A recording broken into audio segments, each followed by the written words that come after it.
Welcome once again to Cinemaholics from the Bay Area, California. I am Jon Negroni, editor-in-chief of Cinemaholics.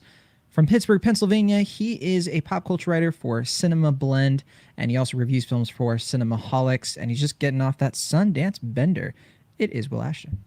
Yeah, I was gonna say we just marathoned how many movies, and now we got a few more that we got to talk about. But I'm happy to be here nonetheless.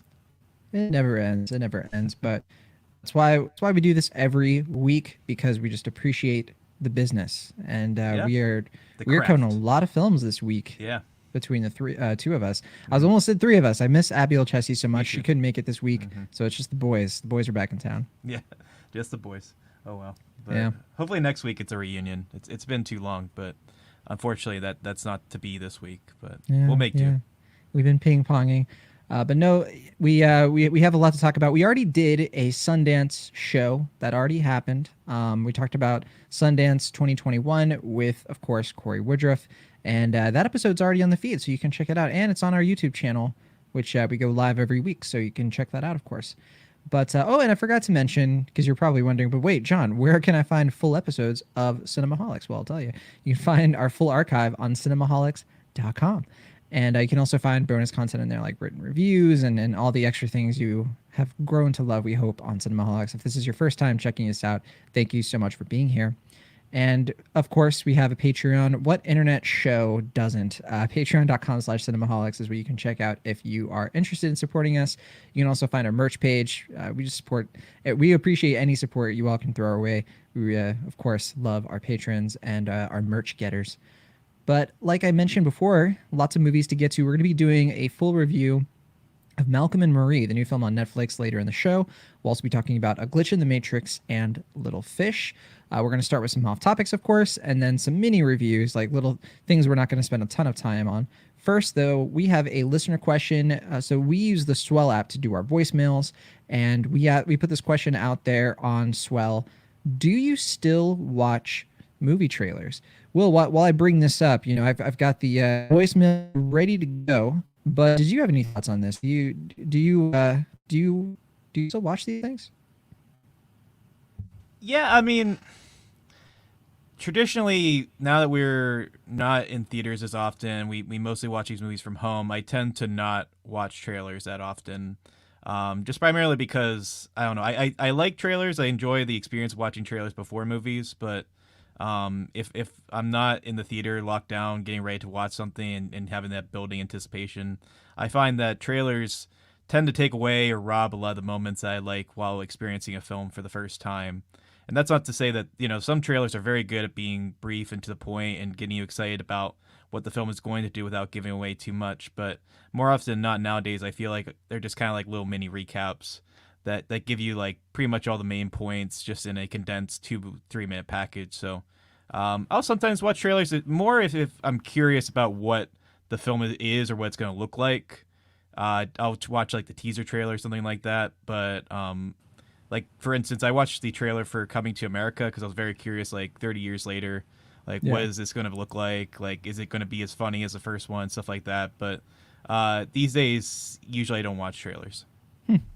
Yeah, I have to say I am kind of in the same boat. I kind of realized over the course of like all the COVID stuff that I don't really watch trailers because I want to. I watch them because I'm a captive audience. I'm in the theater and it's like, yeah, I'll watch the trailer, whatever, with very few exceptions. And because we do this every week, I just feel like I don't need to watch the trailers because I know we're going to be covering things. I know we're going to be watching things, and I just really like the surprise. I really like just sort of going in as fresh as I can, and of course that gets ruined all the time because like we get on like Twitter and stuff, and clips will just play from trailers, and so we see snippets. But I do my best to like not actually watch the full thing. I still haven't seen the Godzilla versus Kong trailer. I haven't seen the Coming to America trailer. There were just very, very, very few trailers I've seen. When we Yeah. did Sundance, there weren't a lot of trailers for any of those movies, and there were a few hmm maybe, but yeah, I didn't see anything because that's how I prefer to watch movies. And I guess I'm wondering to myself a little bit like when we actually go into the theaters again,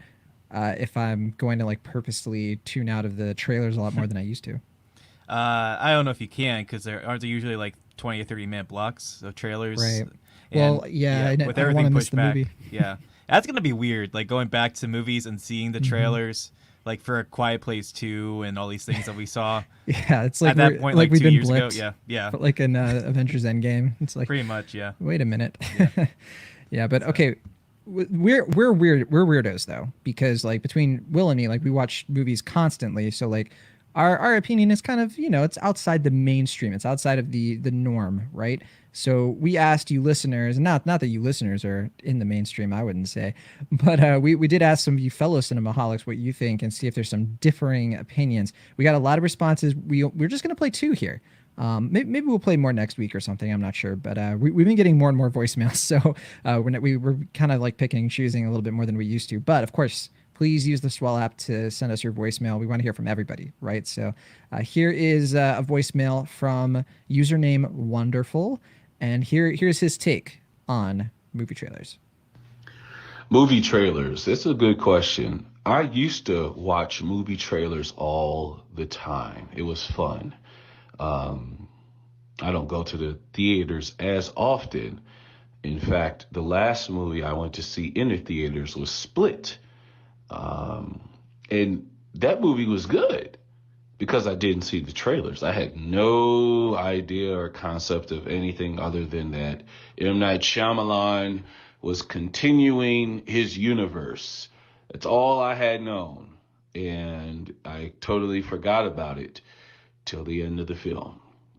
So I find trailers these days to be psychologically weak and from the movie studios. They tend to really be desperate to get people to see it. So they end up showing like most of the best parts of the film because they're trying to get you excited to see it. So they have to show something. And I feel the best trailers don't reveal much and they kind of show you footage that like makes the director's cut that they cut out of the film anyway, which can be annoying in itself for other reasons. Um, but yeah, I find it, and there's too much trailers now. There's like a teaser trailer. It's teasing you that a trailer is coming. Then they have one trailer or two. They have some up to like five trailers. It's like you can kind of piece together a good portion of the film. So yeah, I kind of stopped. I'm not much of a trailer fan now, and I try to avoid them as much as I can. I would rather just see the film myself. And I even used to like there are movie reviewers out there I would watch before I seen a film, just because I enjoyed the reviews and stuff. And now I've kind of finally learned to just not watch it. So that is from Wonderful, and yeah, I agreed with so much of what he just said. Um, just like, especially that whole thing about like how they become total recaps of the movies and they just give things away, and it's it's all just marketing, yeah. which is fine. They're just trying to get people to watch things that are not going to theaters. And yeah, did he say anything there you agree with? Well, I have Disagree to with? agree about the phenomenon or trend where it's like trailers or teasers for teasers, which is Yeah, that was my becoming favorite. incredibly annoying. I just saw Even in the trailer, like there's yeah, literally like a trailer for the trailer before the trailer starts in the yeah. same trailer you're watching. But I think a day or two ago, I was on Twitter and I saw there was like a trailer out for Old, I think, the M Night Shyamalan movie, but it was like only 6 seconds. And then I was like getting ready to watch a trailer for it, and it just ended. I was just like, I guess there's going to be something during the Super Bowl tonight, but You like brewed it like a whole pot of coffee, yeah, yeah, like this is gonna getting be a ready. good Yeah, 2.5 minutes. Let's go. yeah. It's like let's see what M Night Shyamalan has. I guess the twist was that Yeah, that wasn't the full trailer. That was that was just the twist. that was You six know, seconds of footage. But yeah, I have to say that that's the thing that resonates with me the most. Is that yeah, same. I'm getting tired of this. Like, we're gonna get soon trailers for trailers for trailers, and it's just gonna be this this box of or whatever that thing is called, where we just You won't believe the way we tease what we tease. yeah, exactly. Yeah.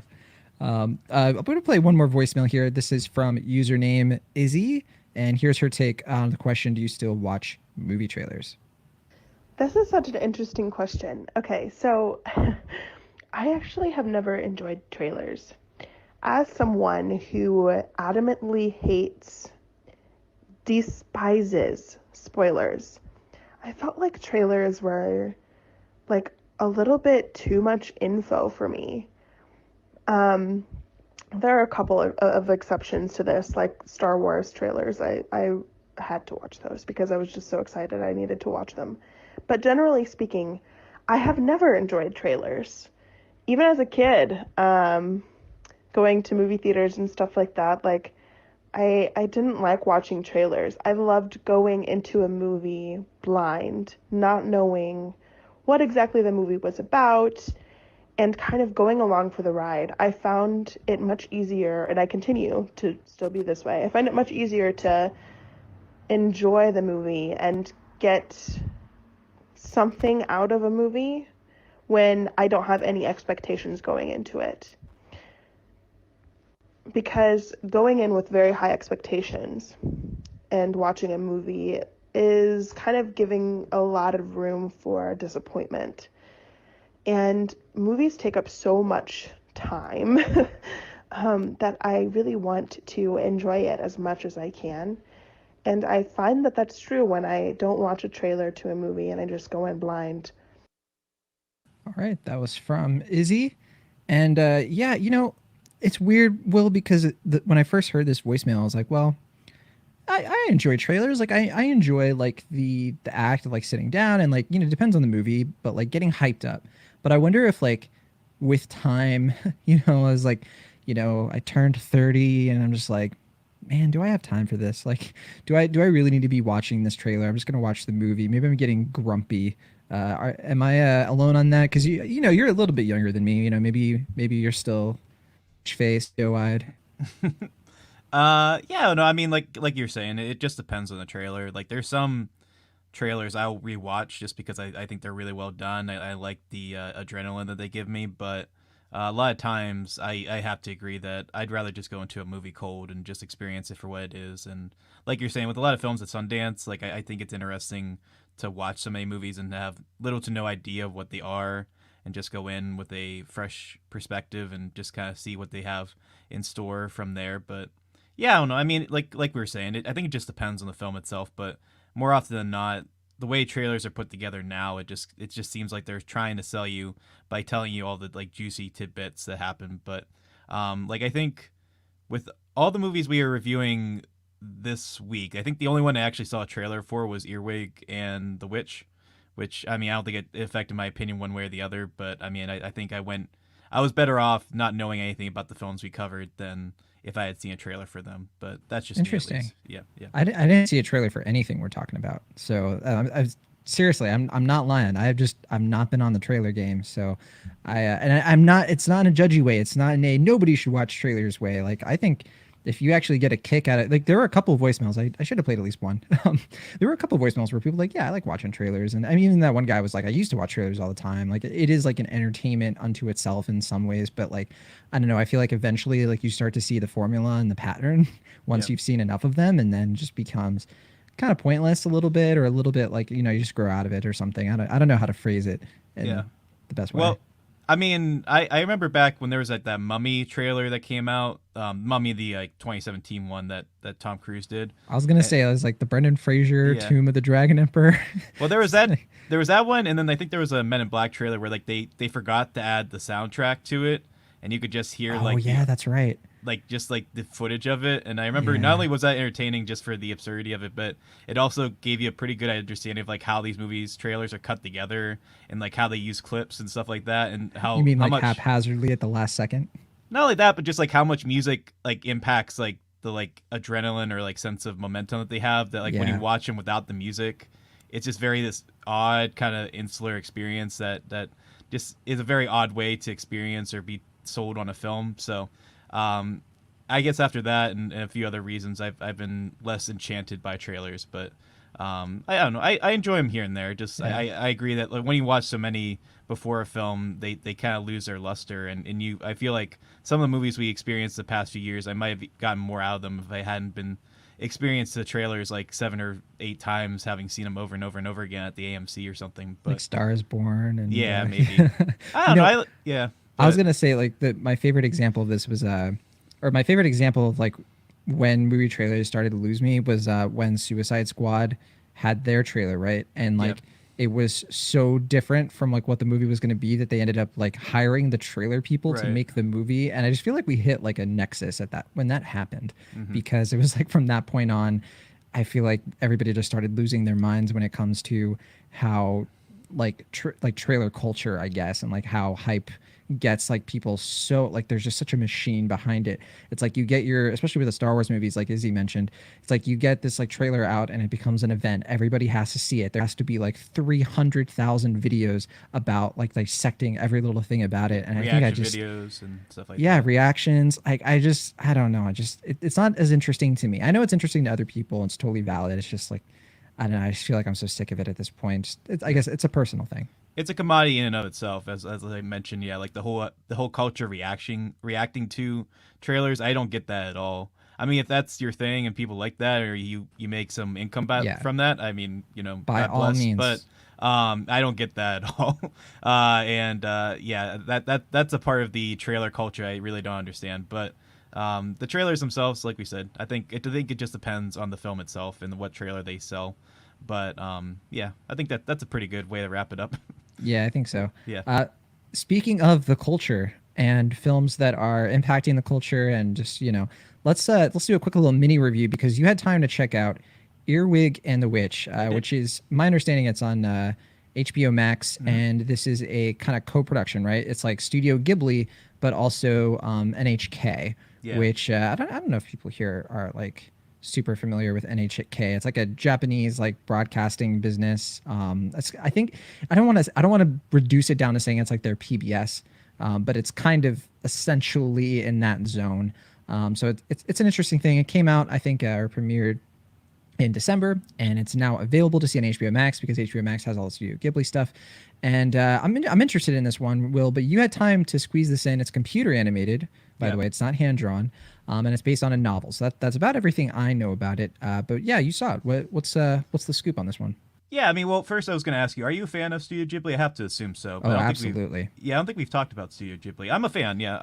Not to a huge degree. I think Yeah, here and there we've talked about some of the films, but we've right. never reviewed a film, I don't think, from Studio Ghibli together. Right. Well, that's the thing. I think this is the first one they've released in I think like 5 or 6 years. I could be mistaken there, but I believe it's like the first one they've done in a good while, and it I'll does. fact check you on that Yeah. while you do your thing. But yeah, to what you were saying before, this is based on a novel of the same name by Diane Wayne Jones, who I believe is the author behind Howl's Moving Castle as well. So there is a little bit of a history here with Studio Ghibli, and it's also directed by Goro Miyazaki, who is of course the son of Hayao Miyazaki, who is the kind of like the John Lasseter figure of uh, uh, Studio Ghibli without the baggage, of course. But yeah, like with Studio Ghibli, I think what many people enjoy is not so much the simplicity of the stories, but just the way that they kind of have this deliberate kind of a way of getting you immersed into their worlds through the patience that's delivered through their animation, and that's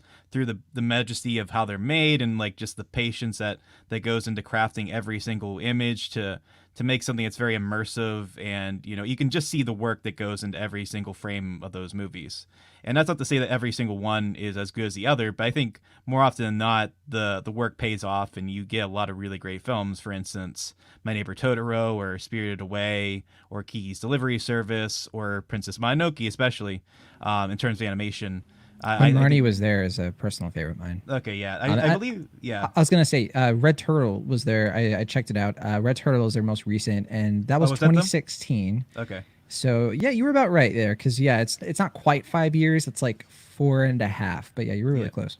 But yeah, I mean, this is the like you're saying, this is their first CG effort, which is interesting for a number of reasons. Mainly of which is that there's that video that goes around. I forget which documentary it's from, but Miyazaki, the father of Miyazaki, Hayao Miyazaki, is watching a like artificial intelligence video. And there's that sound clip that he has where he's like, I strongly believe this is an insult to life itself, which you can see like the faces of the animators go white when they see that, because it just a strong strong inclination that like what CG is doing to their company would just undermine everything that they're delivering, which is why it's so fascinating that they released this movie, because it just seems like such an odd thing to get from their company, but it does seem to suggest that like they're trying to expand. They realize that they can't spend 5 to 7 years making every single one of their movies. They'd go bankrupt if they did. But I did want to go into this one with a little bit of an open mind because the reviews for it are so overwhelmingly negative. I think because of the CG animation, I think people were kind of coming into this with their knives out already, and so I was like, all right, I'll give this a shot. Like I want to see what they're able to do with the CG animation. Like I said before, I saw the trailer and I wasn't really wowed by it. It did have this kind of cold mechanical look to it, as you would expect from CG. That was just the antithesis of what you would get from a Studio Ghibli film. So I was like, all right, I'm not really sold in the trailer. I'm not really seeing what they're doing here that warrants this departure from the hand-drawn animation, but I want to see what they got here. And ultimately, I think even beyond the animation itself, this movie just does not work. Primarily because I think Goro Miyazaki just doesn't really seem to have the care or the nuance that his father has in terms of like plotting and characterization. The plotting of this movie, I think it's trying to go for that kind of deliberate approach, like I was saying before, where their characters kind of gradually live out their lives, and there's that Kiki's Delivery Service kind of thing where we see and study a character throughout her life and this change in her life. But because the animation is this CG style that doesn't complement the image like it did with their hand-drawn animation, it doesn't have that sense of awe or grandeur. So it has this tedious, mundane pacing that isn't really inviting or enticing. And even at 82 minutes, it does kind of grind on more than it should. And that's made worse by the fact that primarily for most of the movie, not a whole lot happens. We see our main character get adopted by this witch and her husband, and we see her trying to learn these witch-like powers, but there's no real urgency to the story. There's not a lot of incentive for what our main character wants, like what she's trying to achieve outside of becoming a witch. And ultimately, the narrative itself just has this kind of lackluster quality to it that makes it even more strikingly against what we see typically in a Studio Ghibli film. And for that reason and quite a few others, I have to agree with a lot of the criticisms of the film and say that this one just fails to live up to the standards of the company. And I think maybe because Studio Ghibli has such high standards, that makes it worse. But I think just on its own terms, this movie just doesn't work. That's really sad to hear. Yeah, I didn't have the highest expectations, but I did know that they were gonna put this out at Cannes, so that made me think. Yeah, so I was like, oh, like maybe this is really gonna be quite an effort. But yeah, I'm sad to hear that you and a lot of the critics just are not feeling it. So I don't know. I mean, it's a very compelling argument for why they shouldn't do CG, which I mean, I guess it's good in that respect. But otherwise, I don't really see what they're hoping to achieve with this. And if they had something that was compelling or unique to delve here, it might have gotten lost either with the CG animation or with the approach, which doesn't really seem that animated, ironically. So. Do you give this one a C for CGI? Yeah, I think I don't think C- is really warranted here, just because I think there's an agreeable pace to it that I think doesn't make me feel angry as far as like what it does or what it's not able to achieve. But by the end just like of it, that phrasing. There's an agreeable pace that doesn't make me angry. Yes, I like that a lot. But I mean, I wasn't really mad with it until the end when I realized it just didn't amount to much. Throughout the film, I was just kind of more like half interested to bored. Like I feel like there was something that was trying to be achieved here that just didn't really get realized, or something got lost in translation that made it unappealing by and large. But I don't think this is as awful as some reviews are suggesting. Like I said, I think the knives were out from the beginning, so I think people were willing to criticize it from the get-go just because it's so against what Studio Ghibli is, and it feels like Daddy Miyazaki said, like an insult to what the company was trying to do from the get-go. But I mean, I think if you took away it being a Studio Ghibli movie, it's just a fairly mediocre animated film. Like if this was released by DreamWorks or something like that, I think it would just get a kind of ho-hum response because it's just a fairly mediocre film. But knowing it comes from Studio Ghibli just makes it more baffling and disappointing. So yeah, I'd say a low C fits here. Kind of baffling to me too. That I mean, it's not a surprise that they tried with computer animation. It's just a surprise that, like, man, it's your first one. You got to get it. You got to get it right, and it just seems like something went wrong there. Yeah, I mean, it does remind me of when Flushed Away came out and Aardman Animation did that kind of CG departure, because they were like, huh, well, instead of making all these claymations for like 5 years, why don't we just do CG? And it just was like, yeah, don't do that again. There you go. And that's how I feel about Earwig and the Witch as well. All right. We were going to mention real quick. There is the movie Falling, which we've already talked about on the show a bunch of times. This is the feature debut of Viggo Mortensen as director. He also wrote the film, and neither of us really cared for it. And it stars himself, but also Lance Henriksen as his father, and then a rotating cast that like goes back and forth in time. And yeah, we're not really going to do like a full on mini review for it at this point, since we have already talked about it. We're not fans. But just letting people know you can check it out for yourself. If you heard us talk about it before and are curious about it, want to look into it, I believe it's available to stream on demand right now. Yeah. As far as I understand. And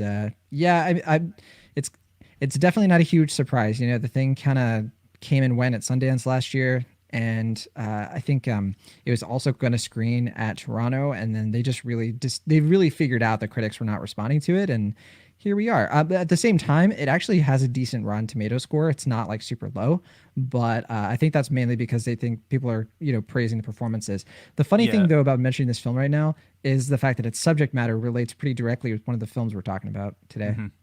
Yeah, I was gonna say. I mean, I remember when I saw it at TIFF or Virtual TIFF. It got a little bit of a warmer response than it did at Sundance, which was pretty overwhelmingly negative. I think it got kind of a mixed to negative response at TIFF, and it does sound like you're saying like the reviews are now like kind of mixed to like slightly positive. So it is interesting in terms of like critical cycle of the film. But yeah, I mean, I'm with you. I think it's ultimately just an okay film, and it didn't really live up to my expectations either way. But yeah. I'm still a C- on it, but it sounds like you're a little higher. Yeah, I think I was a C+ ultimately on it, and I think it's less that I don't think it sets out what it wants to do as much as that I think the key elements are there, but it's just so aggressively mean-spirited and negative that I didn't really find it to be really worth the while. But I think there's enough there that's really interesting and worthwhile, and I think if Viggo Mortensen wanted to do another film as director, I'd be curious to check it out, but this one didn't really do it for me. Sure. All right, and this one, though, we just recently saw, so we can say a little bit more. That's Life in a Day 2020, which just actually hit YouTube, but we saw this at Sundance. It screened on like Monday or Tuesday, and this is the, I guess, kind of sequel to Life in a Day, which came out in 2010, and that, or actually, no, it came out in 2011, should say, but it's about 2010. But Life in the Day is like this whole thing where Kevin McDonald basically has like a bunch of people send videos from all over the world documenting any part of their day, like a single day. This year or this part of the decade that's taking place on, I think it's like July something 2020. And so it's like right in the middle of the pandemic, which means that this documentary, which I have to believe they were planning on doing well before COVID was a thing, kind of came and it ended up being, partly about the pandemic. Obviously, the pandemic is like a part of it. It's there. There's like segments of the documentary where we see people kind of dealing with, COVID, but there's a lot more to it than that. There's a lot of stuff actually in this. People are doing way more things than just like wearing masks and everything. It starts with a childbirth scene, a series of childbirth scenes, and it delves into topics like romance. There's like a heartbreaking breakup that happens like right after some of the lovey-dovey stuff. It's a lot of like ping-ponging of like human experience, and I appreciate this thing way more as an experiment as I do a piece of entertainment. I don't actually think it's very entertaining, like just sitting and watching it. I'm not gripped. I'm not like, wow, this is what humanity is experiencing. I'm just sort of like, that's neat. Like, this person was doing that. I don't know. It's like looking through somebody else's photos for me a little bit of like, that's very nice that you got to do that.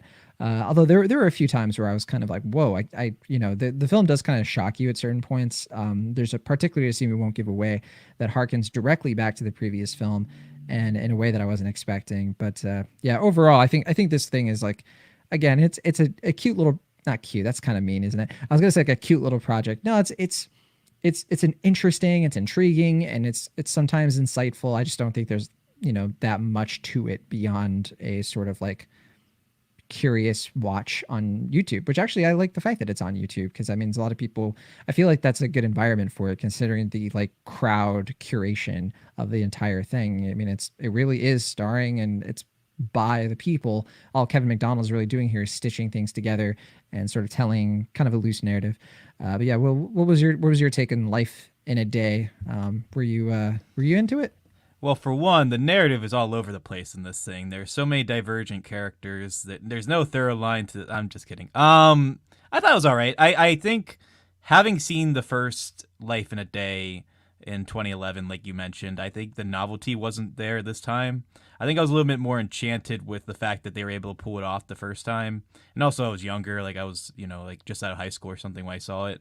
So I think I was a little bit more taken aback by what they were able to do that time. And we should say real yeah. quick to your point on that, it was a totally different culture, right? Yeah. Like nowadays, people take videos all the time. We didn't have Snapchat in 2010, you know, like it's just a totally different environment where people are constantly taking videos of themselves. So the novelty of that is also gone in a huge way. Yeah. But I mean, it is well edited. Like I think they did a decent job. And like you're saying, like it is more visually interesting than I anticipated, because I was worried there was just going to be a lot of people in their apartments losing their minds and yelling at each other or something. Like I was worried that was what the movie was going to be, and it was going to be a miserable experience. But like you suggested, it's a darker Speaking sequel. of Malcolm and Marie. Yeah. It's, I mean, in true sequel fashion, it's a darker sequel, for a number of reasons, as you would expect. But yeah, I mean, I think if you haven't seen the first one and you check this out on YouTube, you'll probably get a little bit more out of it, just because it is more of the same. Like, I mean, it's not the same exact things, but it does pretty much do the same type of thing. And it does it decently well enough. Like, it's a well-produced thing. Like you said, YouTube is behind it. So they make it a pretty glossy package. But, yeah, I mean, when it was over, I pretty much quickly forgot about it until I saw it was available on YouTube yesterday or on Friday. Same here, honestly. And yeah, I didn't. Of all the movies I saw at Sundance, that's probably the one I've thought about the least until now. So I don't know if that really is what they wanted me to feel, but while I was watching it, I thought it was pleasant enough, I guess. Besides, like you said, all the tragic, sad stuff that was going on throughout. But yeah, I mean, it's life affirming. It's nice what it is, and I think general audiences will like it. But nothing you need to seek out unless you're on YouTube. Yeah, totally agree. I'm a gentle B minus. You know, very close to a C plus, but you know, I feel like it's hard to complain about this movie, honestly. Yeah, I mean, I was verging on a C plus, and then I thought about it, and I was just like, it is what it is. It's nice. Yeah, like, don't be mean. Yeah, That's what I was telling myself. Right. I do think it's interesting that the people they focus on, like half of them I could really care less about, and a couple of them I was really interested to know their stories.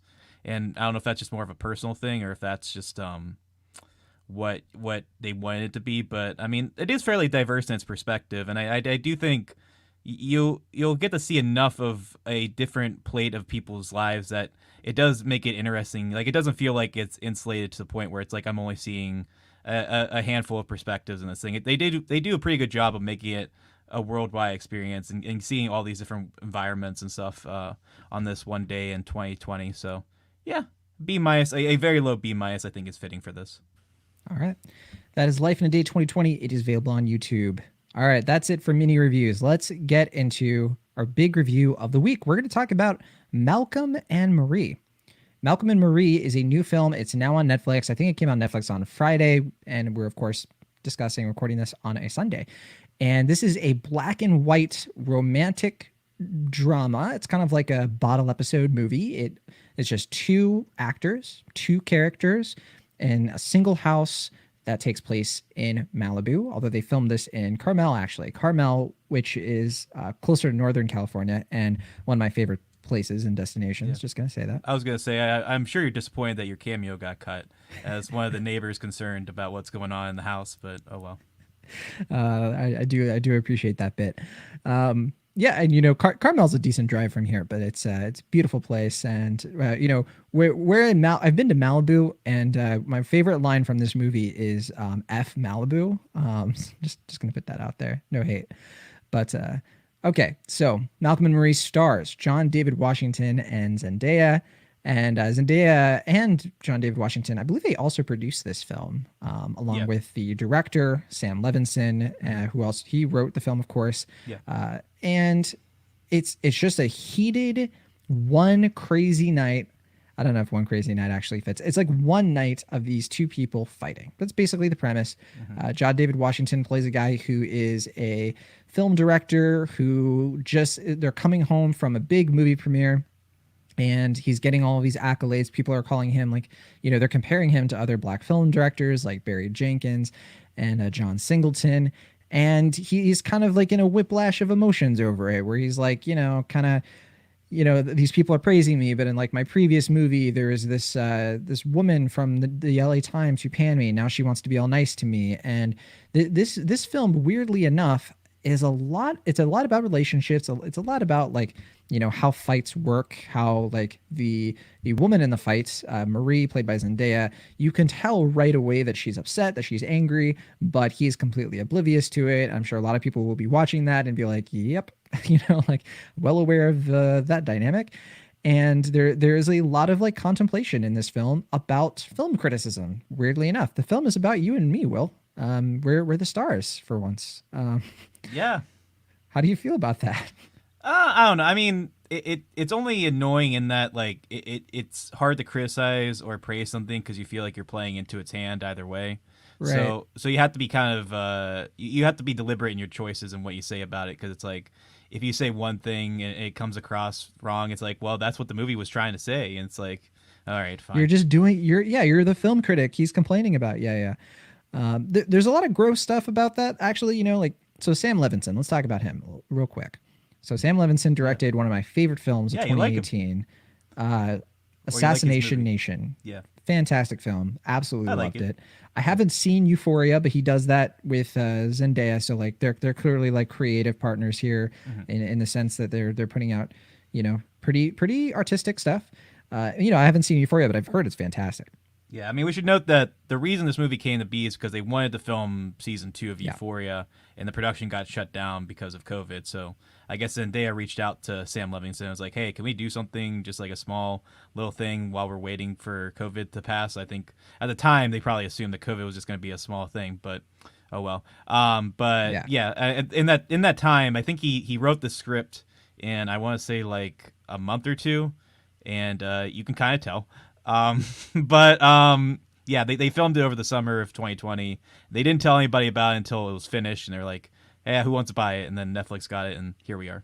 Yeah. I know HBO and A24 were looking at getting it. I think even Searchlight was interested. And, I'm not surprised because it didn't cost a lot of money to make. It's very low budget, around like $2-3 million. And they obviously don't have to do a ton of marketing. And even though it was filmed during COVID, I believe last summer, it's hey, look, another For Life in the Day. Look at that. It's not about COVID. That has nothing to do with the story. It is just this story about these two people and their relationship. And it's very much about how artists and storytellers, where do they get their ideas? Where do the stories themselves come from? And how do you properly credit the people who inform the life experiences that you turn into a film? I know, we both have done creative projects, that are not just criticizing things. I've written books, and I've drawn from my personal experiences quite a lot when writing stories. And also I've drawn from other people's lives. It's kind of a thing you feel like you have to do, almost like when you're writing, because anything that isn't, otherwise it just doesn't feel real. It doesn't feel like a real human thing unless it's like tied to some sort of memory or it's drawn by some inspiration. All of that stuff, I really, really enjoyed how the film sort of tackles all of that. I really enjoy the staging, the blocking, the music choices, which are a little obvious. There's some times where you're like, oh my gosh, like the music couldn't be more on the nose, but it all pretty much works because it's such a contained film, and it's very like, it's very gripping. It's hard to like watch this film in the background because there's so much heightened emotion, and the writing is so fresh and sharp. And I say all this and I'm like, why don't I love this movie? Why do I not really like it? I even like most of what it's saying about critics. I think especially like the first rant that Malcolm's character goes on about critics, I actually thought was like very poignant. And I also thought that it not only was kind of going after critics, but it was also going after film directors who like pretend they don't care about film criticism.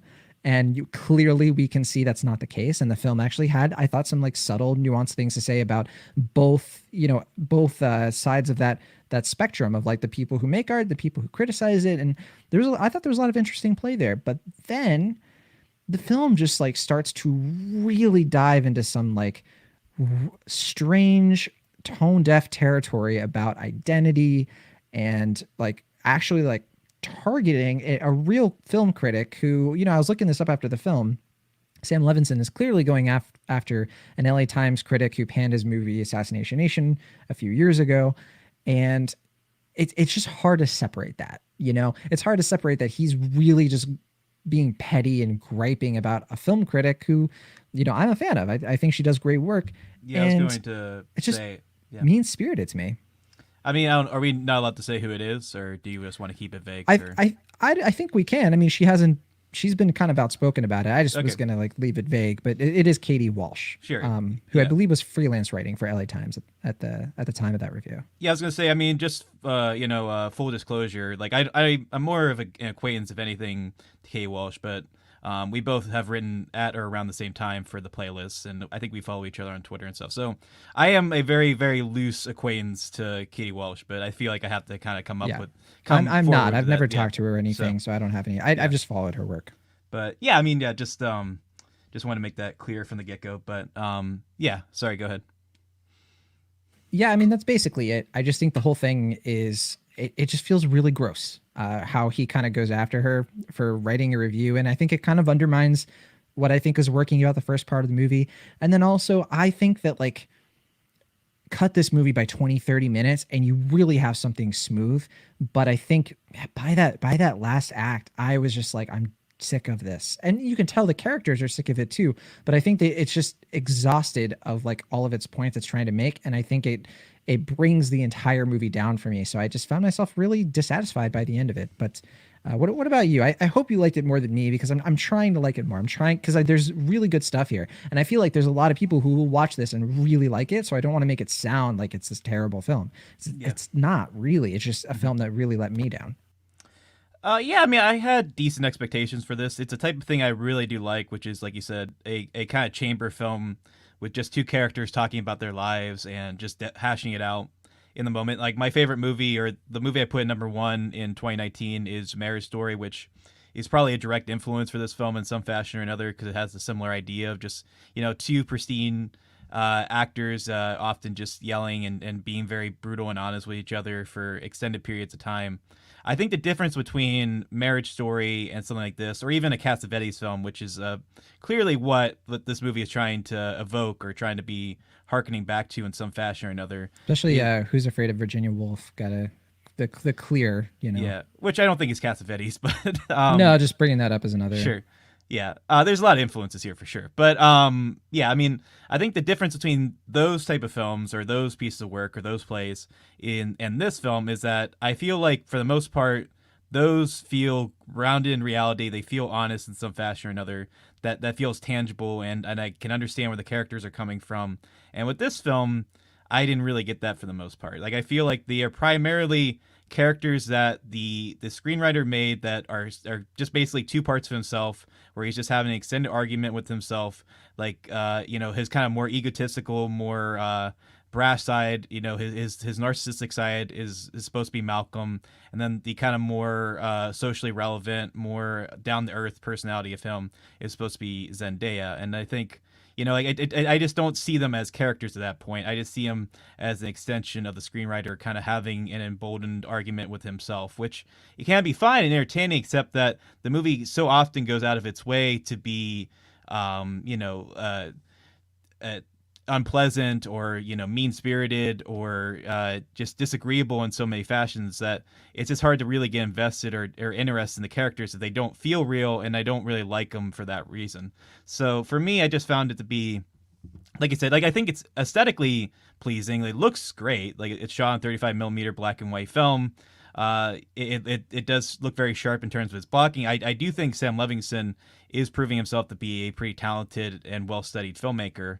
But I just, at the end of the day, when I'm watching it, I just don't really feel connected in a sincere way with the characters. It feels like this effort is ultimately a fairly insincere one. Like, he is just basically posturing, basically trying to prove something to people, even though all of his past work, like I said, Assassination Nation is pretty well acclaimed. Yeah. Euphoria is it's considered one of the best shows on television. So if this is someone like, like Lars von Trier, like who gets like a pretty divided response and like the critics don't often understand him or something like that, maybe I can understand where Sam Levingston's coming from. But, like to focus so intently on Katie Walsh and her one negative review, just like you're saying, it just feels weirdly very petty. And I get that that's kind of the point, but like, this movie is 105 minutes long, and that scene that you're talking about is like what, 10 minutes of the film? So that's like 1/10 of the film. It is a lot. Yeah. It goes on so long. And you get it's it. Tough. Yeah. Like, how do you sell a movie like that to people who don't care?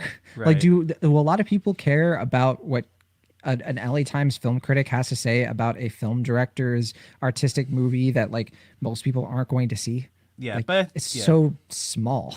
And I get that, like, that's trying to prove that, like, Malcolm is such a narcissistic, egotistic personality, but it's like, I kind of feel like that point was already made, and it just feels like this monologue is very self-serving. It's just like him trying, because you could say the same thing in, 4 less minutes and you get the point across, but to draw it out for 8 minutes or so, I mean, kudos to John David Washington for delivering that monologue. Oh my gosh. Yeah, he kills it. And another thing, basically. But from a writing standpoint, it just feels shallow and pedantic, I guess. It just feels like this kind of overindulgent, like, masturbatory kind of conversation with oneself that harkens back to like kind of early screenwriting, like the type of thing you'd see in a screenwriting course where like the writer is mimicking other influences, but it doesn't fully have the life experiences to make it grounded in some sense of authenticity. Yeah, it's difficult because this movie has so many like little pleasures too. Like there's moments here and there where I found myself chuckling or smiling. One of my favorite parts is like actually bringing the first part of that monologue when he's like reading through the review and just, being like, that's a steady camera, moron, like stuff like that. Also, when he's like, you only know that because I said that at the premiere. Like I kind of like had to pause and start laughing. That was actually really funny. But again, that's the kind of thing that like, okay, film critics get that, but like, do a lot of people, I don't know, it just feels so full of itself in terms of like what people care about, I guess.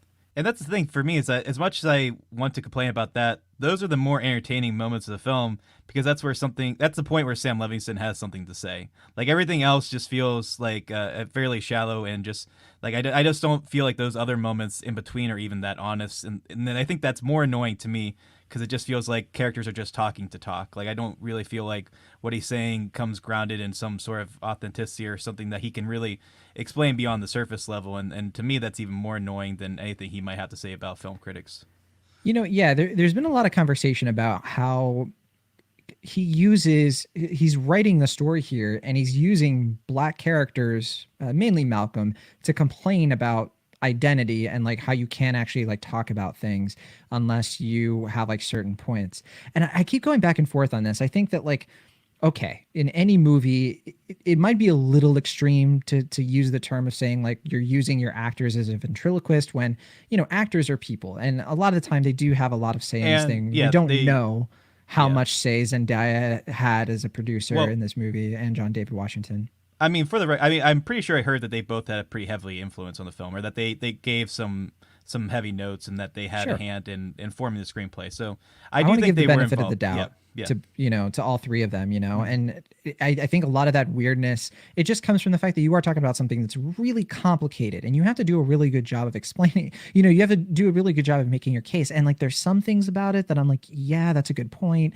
That there is a lot of like, there is like a segment of film criticism that is just not very good at parsing out quality. It's just, sometimes it feels like they're writing synopsises, where they're just sort of like, they're casting aspersions on something because of identity instead of reckoning with it. In a lot of it, there's good commentary there. Yeah. And I'm sure I'm guilty of that. And maybe you are too. I don't know. I can't speak for you, but yeah, I think that's valid commentary. But yeah, I mean, the way it's delivered, just, I don't think the execution matches what it's saying in terms of that commentary. But it's weird. It should work, or I should say it this way: it would be really difficult for it to work, and I just don't think it quite gets there. And it's a shame because like there is a lot of effort, and it's just such a hard thing to make. It's such a hard thing to write, and I just walked away from it not really not really knowing like what are you trying to say about film criticism that's important. And I just gotta say, like, I wish I had gotten more out of it than I did. But what about the relationship stuff? Did you find the relationship stuff is interesting? Like their conflict? Because I will say there were elements of it that I thought were kind of fascinating, actually. Yeah, I mean, I do think the best thing about the film outside of the look of it is Zendaya's performance. Like, I genuinely think she does a really good job in this, and I think, she's putting her all into it. She's really proving herself to be a tremendous up and coming actress. I mean, we've seen her in quite a few things recently. Like you mentioned, I haven't watched Euphoria, but I've seen clips, and I've seen the Spider-Man movies and a few other things she's done. I think she was in Greatest Showman, and she's really coming into her own. It's great to see this leading actress showcase that continues to prove her talents and shows how versatile and how she can excel in drama and comedy and all this stuff. And I mean, if all this movie ultimately does is prove once more that Zendaya is a great young actress, then all right, fine. But yeah, I mean, in terms of the relationship stuff, I guess I'm kind of similar to you. Like, I think some of it's kind of fun and playful. I think other parts of it are kind of tedious and overdrawn. But I kind of wish the movie had more the tone of the one scene, without giving away, involves a cell phone, a credit card, and the LA Times paywall. And it felt like that scene is more acutely self-aware and funny than the rest of the movie, and the way it plays out and the chemistry that Zendaya and John David Washington have in that scene, I think is really fun and entertaining. And I was like, why is this not the film? Like, why is this kind of more satirotic tone not being deployed more? Because I think that would level out a lot of the criticisms that I have, or a lot of the complaints I've been hearing, if it had kind of more that winky, ironic tone. But because it takes itself fairly seriously throughout, that I just think it becomes kind of bogged down in its own self-seriousness. Ever since you mentioned it too, I've been thinking like, man, kind of wish John Cassavetes had made like a Who's Afraid of Virginia Woolf, like maybe like a late '70s version or something. I would actually watch that. I think it's funny to me that like so many of these filmmakers like Sam Levinson and a few other up and coming filmmakers, many of which are from famous filmmakers. Yeah, Barry they're trying. Yeah, they're trying to evoke back to John Cassavetes, and then you have the actual son of John Cassavetes and Gia Rollins, Nick Cassavetes. He's making movies like The Notebook and Alpha Dog and these like studio affairs that are just totally against what his dad is doing, and I find that to be a fascinating dichotomy for a number of reasons. But that's a whole Hollywood, baby. Yeah. There you go. Yeah. Malcolm and Marie. There's again. I keep saying it. There's good stuff here. It's just this seems like a very like inaccessible movie. Like I don't know anyone I would recommend it to. The only people I know who would really like enjoy a lot of the commentary are people who've already seen it because they're aware of it, and there's been hot take and think piece upon hot take and think piece about it. So it's just a big old miss for me. So I'm a C on Malcolm and Marie, not to rhyme it.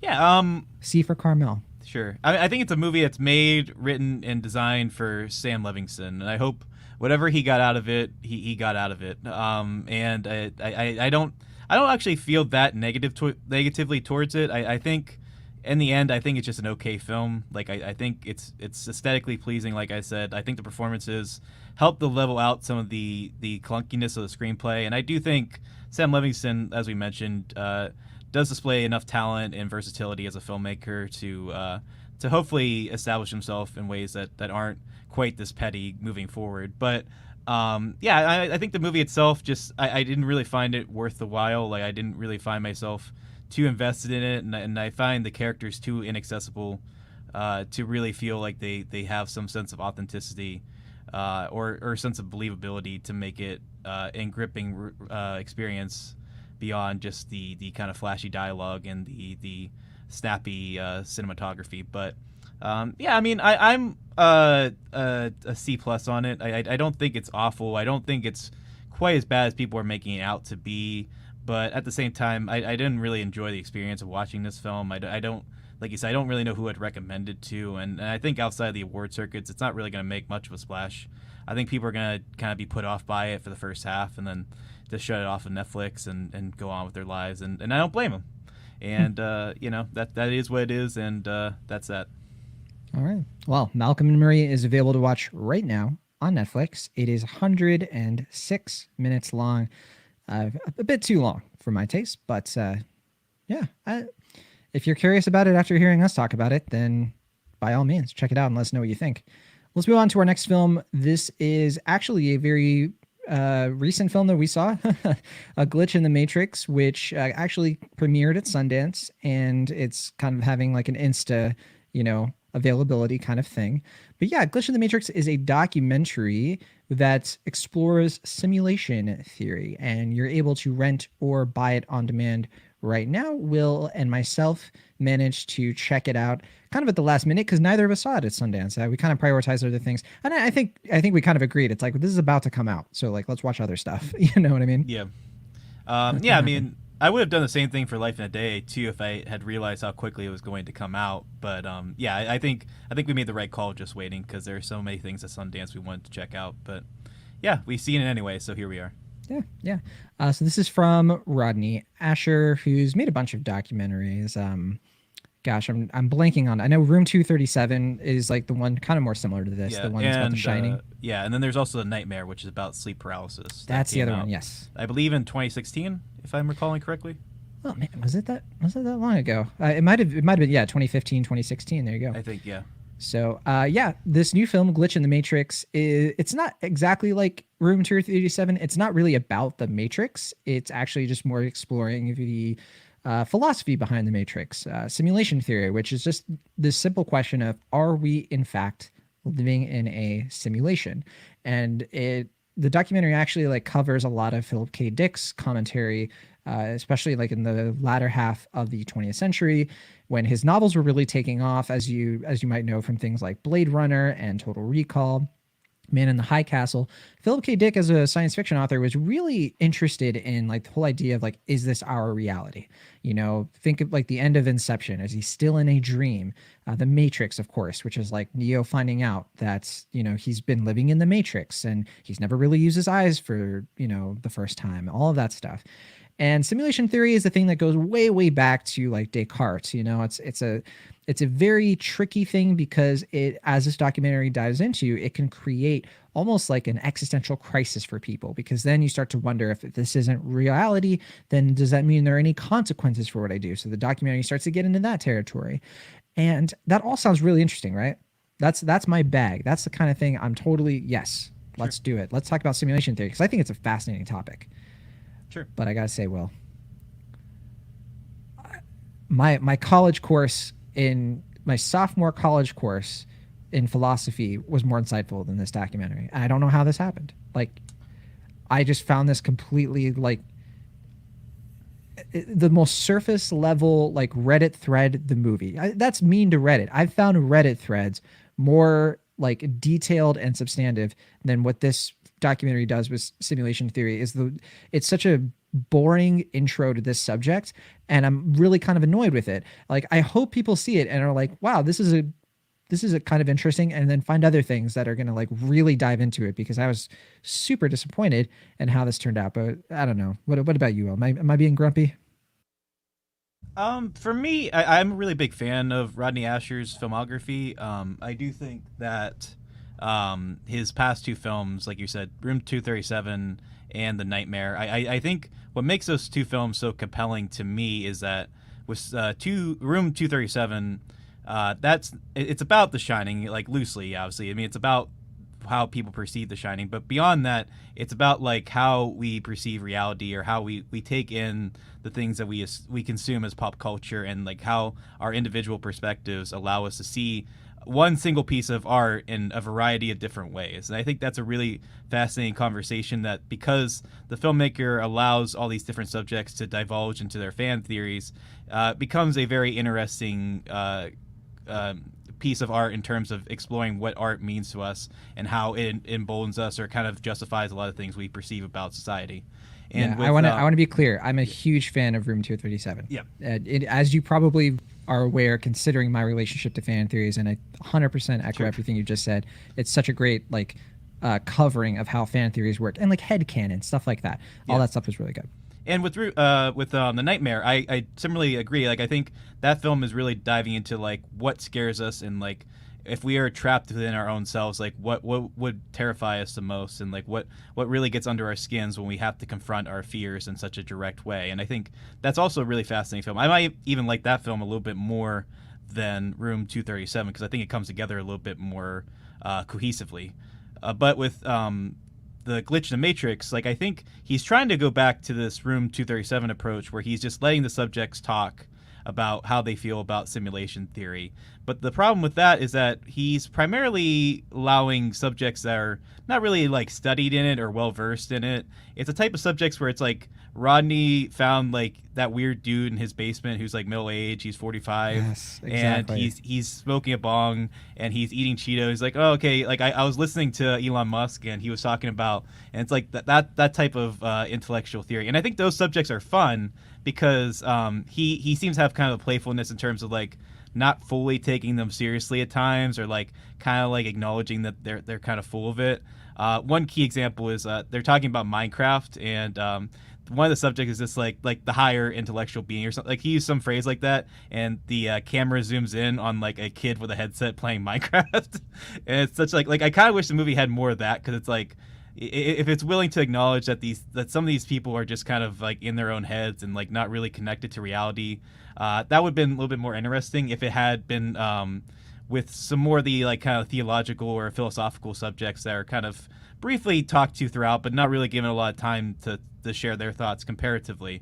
I think that would have been a little bit more well-rounded, interesting documentary. But as it is right here, it's mostly about kind of establishing a mood and like kind of getting you into a similar headspace of these kind of aloof personalities, which in my opinion, some of them are entertaining, some of them are kind of interesting, and one of them in particular is just like pretty haunting towards the end. But for the most part, I just don't find them as interesting as the fan theories that are established in The Shining, who, I mean, those people are primarily full of shit themselves, but I mean, at least those are entertaining in terms of like what they're saying. I just don't really find the subjects in A Glitch in the Matrix to be as entertaining or endearing in a similar fashion. I think most of them are mildly amusing, or they have some interesting concepts, but like you said, it's all fairly surface level, and it just kind of feels like Reddit commenters just offering their brief thoughts on things, to the point where as a documentary it does kind of test your patience after a while. Right, like have you ever like been in that situation where you're in like a college dorm and this person who just read like 3 chapters of a book like tries to come off like an expert on it and just sits there talking your ear off about it and just trying to convince you like how fascinating it is? And it's like, dude, like, yeah, I know what this is. Like, and another thing about Infinite Justice. Exactly. Yes, no, exactly. But like, I don't know. It's just like this pedantic, I don't know. It's just super weird to me. And it's a shame because their creative flourishes. I think Asher's just so good at making documentaries entertaining. Like the archival footage is really good. I just thought that like the selection of things tying in the Matrix without it being too much the Matrix was good. Like there's a good balance of that. And also, like, I think it's fun that, like you said, they don't take the subjects too seriously, which works to the film's favor, unfortunately, when they just do these things like where they're like CG characters and things like that. Avatars, It's fun. It's fun, but then it doesn't go anywhere. So you're like, what? Why did I just sit through this? Yeah, I mean, I think if people have no idea of what simulation theory is and they go into this documentary with an open perspective, I think that might play better, or you might get a little bit more out of this. But I feel like especially now with the internet, and we have this kind of like red pill, blue pill culture where these conversations are so indoctored into online culture and online forums that I don't think there's a lot of information here that's new to the layman. And I think to anyone who's interested in simulation theory, this is always going to be like, one-on-one stuff, and I don't think they're going to get anything outside of the personalities being kind of amusing at times. So I'm not really sure who this movie is appealing to, like maybe like older audiences who aren't online and they're just kind of getting like a rough course in like what these people are saying. But like we were saying, like I think the balance isn't quite there in terms of indulging the subjects, but also kind of being reserved enough to be acknowledging that they're kind of full of it and just not really speaking a lot of honest sense. But I think that balance was a lot more coherent in the last 2 films that he did, or at least Room 237. But with this one, it just I mean, it's not a bad film. I think it's like decently well made, and I agree with you. Like I think the fact that it was filmed during COVID, presumably, and that's primarily following Zoom conversations that have this flourish of being like CG avatars and stuff like that. I think that's a creative way of getting around something that could have been visually boring otherwise. But Yeah, it's not flat. yeah, but I think that's a credit to him being, a well versed documentarian at this point. But like you said, like compared to his past few films, this one just left me a little bit wanting by the end. Yeah, I think to answer your question of like who is this for, I think this is supposed to be primarily for millennials, like younger millennials, or maybe middle millennials, and boomers.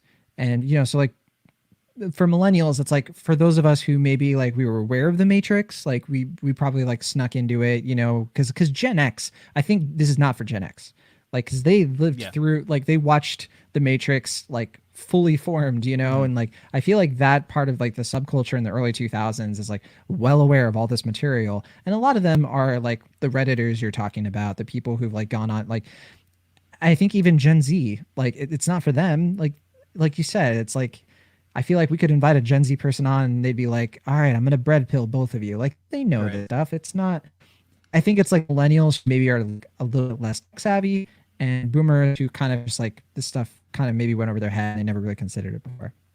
Yeah, I mean that makes sense. I think if you're interested in simulation theory, you're not really going to get that much out of this film. And if you don't know that much about simulation theory, you're not going to learn a whole lot. So, in that respect, it doesn't really amount to a whole bunch of, other than like maybe like a brief intro into this like really complicated, nuanced conversation that I think, like you say, if you go on enough online forums, you'll probably get more out of that conversation than you would with this film. But in terms of being like a flashy, entertaining package, it's okay. Like I think it's amusing in spots, and I don't think it's poorly made in any respect. But in the end, I think as a like kind of more intellectually stimulating piece of entertainment, I don't think it really fully amounts to all that much. Agreed. Yeah, just pretty average. So that is Glitch in the Matrix. I am, like a C plus. Like you said, it's not terrible or anything. I just think that it's not something a lot of people are going to get too much out of. But what about you? It sounds like you're around like C plus, maybe B minus. Yeah, that's where I'm at. I've been back and forth on my grade. I think I'll give it a high C plus, just because I don't imagine I'm going to be reflecting on this film in the same way that I thought about his last two films. Yeah, same. And I think there was just a little bit more to those films than what we got here. But I mean, not a terrible film. Like I'm not mad I saw it or anything. I think enough of it is interesting, and I do think the one scene, I think it's kind of an ethical boundary in terms of whether or not they should have included that. But the whole scene with the like the house, I don't know what I can really say without spoiling it, but you know what I'm talking about, like three-fourths away. That's such a haunting and just a visceral scene that I'm really impressed with how they pulled that off, even though I think there might be some ethical issues there. But I think that's enough to where like I can see that's the Rodney Asher I know. Like that's the filmmaker I'm used to from the past two films, and I just don't think that fully came out here. But not a worthless effort, just something that didn't match its potential. All right. Well, if you want to check it out for yourself and let us know what you think, Glitch in the Matrix is available to stream right now on demand. It is 110 minutes long. We have one last film to talk about this week, and it's one that kind of snuck up on us. I don't know if I would have catched this, except I started seeing some really good notices coming out for it. I was only like vaguely aware of it, and then Will, you mentioned that, hey, this might actually be worth checking out, and that is Little Fish, which is a sci-fi romantic drama. It's directed by Chad Hartigan. Have you seen anything from Chad Hartigan before? I'm not as familiar with him myself. He did Morris from America, right? Did he? Okay. I think. I'm familiar with that film. I didn't see it. I know that was at Sundance a few years ago, and it got a warm response. But just checked. You are correct. Morris from America in 2016. He also made This Is Martin Bonner, and Luke and Bree are on a first date. So yeah, he's made a few films. I haven't seen any of these though, so I'm not as this is a new film for me in the Chad Hartigan filmography. I mean, I'm not as familiar with the other two films you mentioned, but just based on what I can perceive, that he sounds like a very Sundancey filmmaker. I'm kind of surprised this film was not in the 2021 Sundance Film Festival, but nevertheless, it is kind of fitting that we're watching it so shortly thereafter. I'm surprised it's not like a Netflix film. This is IFC Films, but I was thinking of The Discovery while I was watching this, the Jason Segel film, a lot. Just kind of like the moodiness and the sort of like bleakness of the plot, which let's get into. So this film stars Olivia Cooke and Jack O'Connell as a couple that is we start the movie like where they first meet and a romance is blossoming, but in the backdrop of their burgeoning love story is a pandemic, which is unique. It's people are getting something called NIA, I think it is, where for unexplained reasons, people are developing acute memory loss.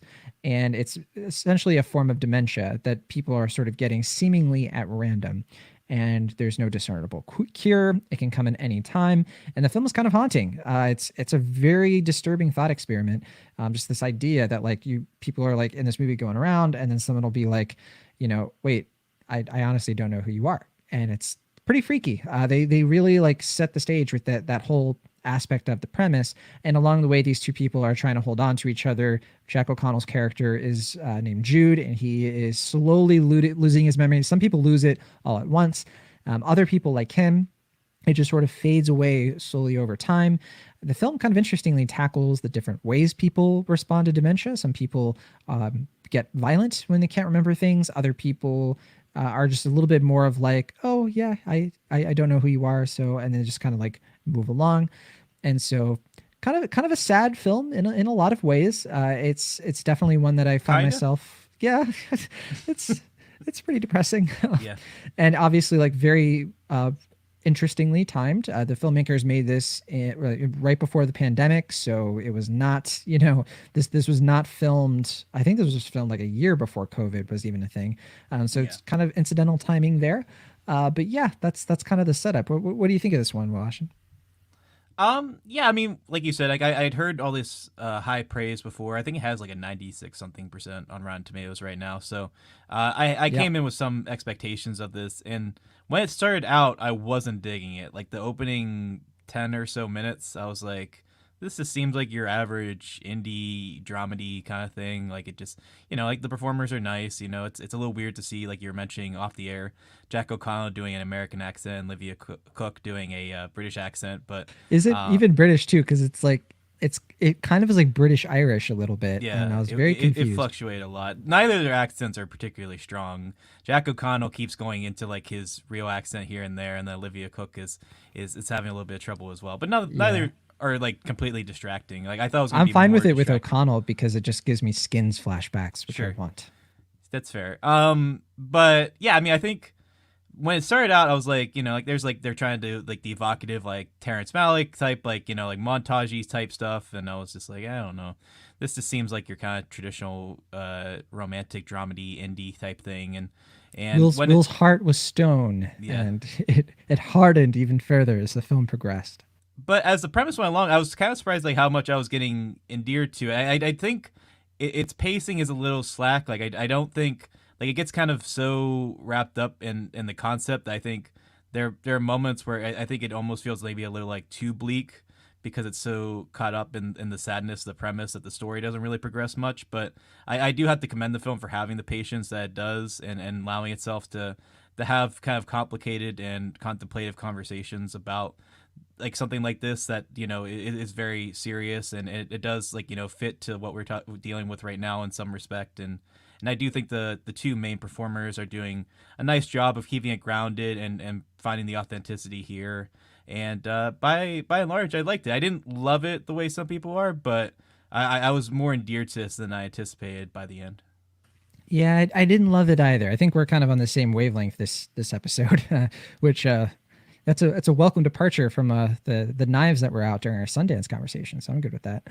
But yeah, so I didn't mention this before, but this film is based on a short story by that makes sense. Aja Gabel, I think, something like that. Yeah. And it feels a lot like that. It feels a lot like a kind of thin, plot, even though the story itself there's a lot going on. And also Mattson Tomlin does the screenplay.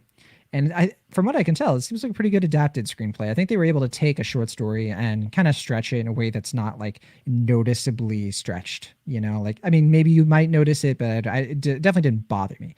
It felt like this film was kind of going its natural progression. Yeah, I agree. My thing with it, what kind of kept me from loving it is that there just weren't any surprises. I guess you kind of know what's going to happen. I mean, you see everything kind of play out the way you expect it. Even the little things that they're kind of teasing out, they kind of spoil themselves on like some things that maybe some people might. I mean, I think both of us probably would have caught what was going to happen by the very end, but I think anybody can catch it just because they sort of give it away. They're like, like if you're just paying attention, you can be like, wait a minute. And then, oh, that this is how the movie's going to end. And for me, that robbed it of all tension because I was just like, all right, well, okay. Like, I don't know. I guess it didn't affect me for that reason because I wasn't at the edge of my seat at all. I wasn't like, and I wasn't that invested, I guess, in like what was going on throughout because it just felt like they were sort of going back and forth on how they feel about the situation. But it's just the situation never really changed. There were no turns. There's just no energy, I think, to the story. It just kind of goes downhill, and that's just kind of it. And it's just it's good along the way for sure, and it's well executed. And I think Olivia Cooke and Jack O'Connell, my goodness, are just first of all really great actors, and I think that they both are just really electric to watch together. I think they have a really good, they have really good chemistry. I think I really bought their love story. I liked those crazy kids, and me, I'm a big fan of Olivia Cooke, and I think it's hard for me sometimes to watch Olivia Cooke in things because I just think of her character from Thoroughbreds, and I'm like, you're secretly sociopathic. Don't even lie to us right now. But in this movie, I didn't think about that the whole time. So there you go. But I did like it. I did. Yeah, no, like I said before, I think their talents in terms of developing these characters to feel pretty fleshed out and authentic in their relationship. Not to say that the screenplay doesn't do that, but I do think they go a good while to making you believe into this relationship and make you feel endeared to it and ultimately sympathetic towards it. But yeah, I have to agree. I think maybe this is the rare time where I think maybe if they didn't focus so much on the two characters but kind of fleshed out the world itself a little bit more, I would have been kind of more immersed in it because it feels like Surprised to hear that from you, Ashton. yeah, because I think we outside of our lead characters, we only really see another like a set of another couple that's their friends. Like we see them briefly, and then we kind of hear from their mom, and then we occasionally throughout we'll see different personalities, but we don't really fully get the full story of this world. Like I felt like a lot of it was a lot of stuff was happening off camera that would have been interesting to see or a little bit more interesting to know about. That we see like hints of it here and there, and I think some of that would have been investing to know, but maybe that's just me. I don't know if you feel that way, John, or not. I do. I think that it was kind of unbalanced in how the world itself was reacting to things because a part of the film, it's like the world is just sort of like, well, like John Mulaney, it's like this might as well happen. But then other parts of the film, it's like chaos. So it's like, which is it? And I guess part of me, I'm going back and forth a little bit because I'm like, well, I guess that does kind of match what happened with COVID because it was in waves of like people just sort of accepting it, but then it would get really bad, and then people would be like, actually, this is terrible, and then it would go back to like we were overreacting. It kind of reminded me of that. It also kind of reminded me in the way with like COVID how, yeah, I just think that there's a certain line in this movie where it's like, how are you supposed to grieve that everything when everyone is going through the same thing, and that kind of hit me, It's like it does kind of directly tie to like what we've been going through. It's like we're all going through this. So it's like, how are we supposed to like reckon with how we feel about it? Because like so many other people are in totally worse situations, and it's really hard. And I think this movie incidentally tackles it. It's kind of wild. Yeah, I mean that's the thing I was kind of wrestling with while I was watching is it better or worse that this is coming out now? Like it's better in the sense like stuff like that stands out more because there is a thorough line to what everyone's dealing with, but at the same time like you can't not think of COVID when you're watching this movie. Like it's just impossible to separate the two. So like does that rob the movie of its own world building? Like we were saying, like are we connecting too much with our lives to the point where we can't really look at this as its own thing? And I don't really know. Like, I think that's going to have to vary for each audience member. Like, I think some people are going to be able to, look at this movie for what it is and be a little bit more taken by it because of what's happening in reality, or they're going to be more taken out of it because they have to constantly associate it with what's going on in the current pandemic. Like we said, not that it's unfair to compare the two because it's not it wasn't made with that intention, but at the same time, like they are releasing it now, so they have to be aware of it. I think I even got an email from one of the people that were marketing that said like a pandemic movie made before COVID or something like that. So it's like I think they're aware of this. They have to be at this point. So, and I don't know how I feel about that, but yeah, I mean, I think like we said, like I think by and large it works. Like I think there's some things that could have been a little bit more fleshed out. I think there's some things that I would have liked to have known a little bit about this world to make it feel a little bit more enriched. But I think, like I said, like the core relationship is what works, and that's the focus here. And if that works, then the movie works. And yeah, I was taken by it by the end. I think it kind of reminds me.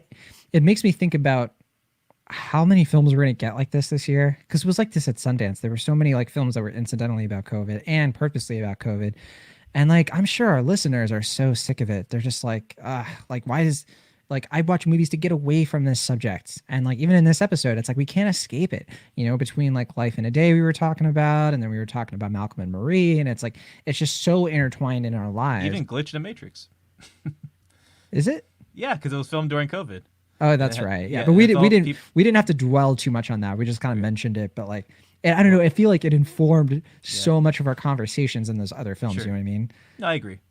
I guess like, I don't know. I feel for you listeners. I'm sorry that it keeps getting brought up. It's just, well, it's not our fault. It's not our fault. Yeah, it's just so hard to separate the topic, and I'm conflicted because, yeah, I mean, art is just reflective, and it's reflecting a very pervasive moment in our lives, and to not mention it would be doing a disservice, to like what this thing is about and would experiencing it, and I don't want to make think that it's like, it's like totally removed from like how we're feeling about certain things. Then you end up watching it and be like, why didn't they even bring that up?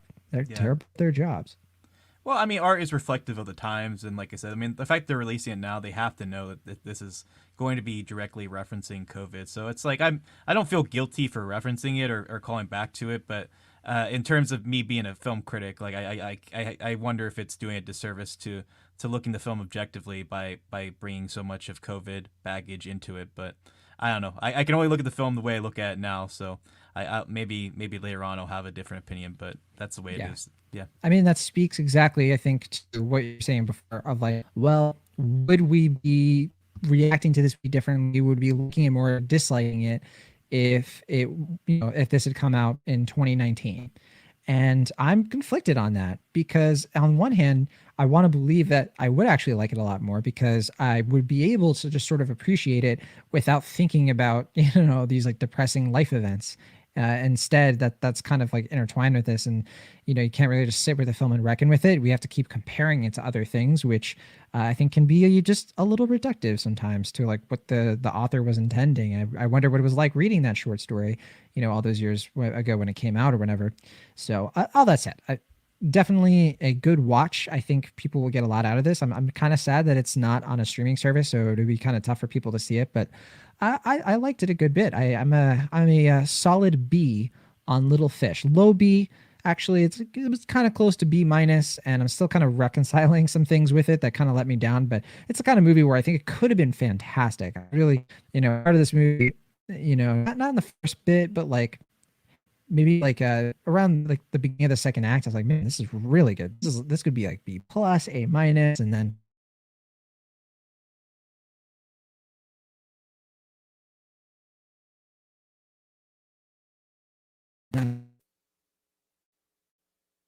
I don't know if you know this, but you're on mute. Oh, sorry, Classic. Sorry, you were breaking up a little bit, so I didn't want to interrupt what you were saying. So, yeah, so yeah, I'm not too far from where you are though. I was between a low B and a high B minus, and I think I'll also give it the low B just because, like we said, I think what works is really appealing, and I was taken by it, and like I said, the ending you can see where it's going, but I was still affected by it. I think it's a sweet movie by and large, and even though it is melancholic and it's by design, like I think what it's able to achieve in terms of setting a mood and getting us into perspective of the characters is effective. Now, how much of that is related to COVID, like we said, that's a whole other discussion, but nevertheless, I think it works, and I think, like you said, I think people are going to be taken by it, even if it is a little depressing by design, but yeah, I am curious to see what the broader response is. Obviously, you know, a lot of critics are enjoying it and are getting a lot out of it, but I think by and large fans will too. So this is a good one.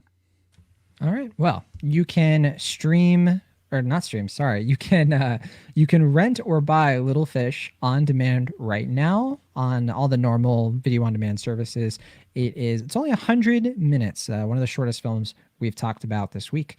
And I hope people like it. I hope people are able to enjoy it to some degree, and especially I hope that this is the return of Olivia Cooke, you know, and Jack O'Connell. I feel like both of them have sort of been a little bit more obscured lately. I think with Olivia Cooke since like Life Itself, Jack O'Connell since I guess Unbroken. We haven't seen that much of them, have we? Not that I can recall. Yeah, I mean, I guess like what was that? Money Monster was 2016 as well with Jack O'Connell. So yeah, it's been a bit since I've seen him in something. I think that was 2015, maybe. Was it? Feels a long time ago. Actually, I didn't even see Money Monster. I just remember seeing the ads for it. Oh, I did. That was okay. It was okay. You know, it was a decent like George Clooney, you know, thing. But yeah. Yeah, I think Olivia Cooke though, she was in that Vanity Fair thing, the miniseries. So she's been busy. I don't know what that is, but yeah, I mean the main thing I remember her from most recently was Ready Player One, which was a couple years ago. Yeah. But she is fantastic. She's very good. She's an indie darling, and I think like there's been like an effort to maybe like with Ready Player One to sort of like and Life Itself to like bring her to like a more mainstream Hollywood machine kind of thing, and I don't think that's what is happening. But if it means that we get movies like this with her, I'm a much bigger fan of that arrangement myself. Yeah. But yeah. Would it surprise you to note there's some movie out there with her and Christopher Abbott that I haven't seen, but I know exists, and it seems like that's appealing to us, but we haven't seen it. But yeah, she's been doing a lot, and I think she's doing a lot of good stuff. But yeah, it seems like she's one rule away from being like a breakout. But I think I agree with you that the smaller stuff she's doing now is a little bit more interesting anyway. So hope it works. At least for the time being. Yeah. All right. Well, that'll do it for this episode of Cinemaholics. Speaking of, our big break, Will, this could be it. This could be the one that's you think so? Gets us to the stratosphere. Who knows? I don't know. Thank you, of course, for listening to the show. We'll be back next week, hopefully with Abby Oltresi returning. And I forget what comes out next week. I'm so tired from all the Sundance stuff. I forget, but I'm sure we'll chat about it. It could be. I have it all mixed up, like all the February films. Right. I know a lot of them. It's like Minari, they're kind of spread out. But whatever the case, we will be back to discuss the big films of the week. And I think that's all we got. I think that's the end of the show. That'll do it. Yeah, I think so. We'll see you all from next week from the Internet, California. I am Jon Negroni. And for the Internet, Pennsylvania, I'm Will Ashton. See you next time.